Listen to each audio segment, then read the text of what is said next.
bimbingan dari P3K. Dan kesan yang kami dapatkan dari P3K yang dipandu oleh Pak Imam dan Akmal ini banyak sekali, alhamdulillah sangat menyenangkan. Bagaimana kami praktek memasang bidai, bagaimana kalau mimisan itu harus menekan hidung, misalnya yang biasa kami tengadahkan, atau biasanya kita sering memasukkan siri ataupun tisu-tisu ke dalam, dan ternyata setelah kami belajar itu tidak boleh dilakukan. Jadi kita tunduk ke bawah sehingga darah-darahnya itu mengalir ke bawah dan tidak mengalir ke dalam. Itu kesan-kesan sangat menyenangkan sekali belajar dengan Bang Imam, Bang Akmal, sama kakak-kakak Gen A.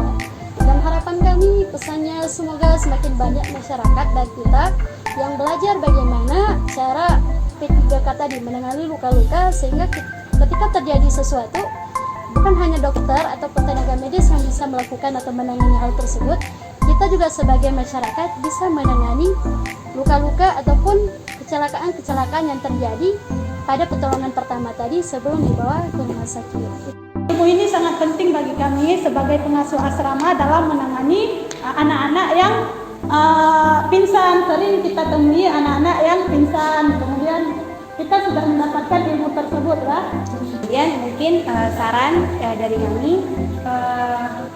semoga pelatihan ini tetap berlanjut dan mungkin kalau bisa tersebar di seluruh Indonesia, semoga supaya setiap warga Indonesia itu bisa tahu bagaimana pertolongan pertama nanti yang bisa diberikan kepada masyarakat. Itu saja kesan-kesan dan manfaat yang kami dapatkan dari belajar P3K.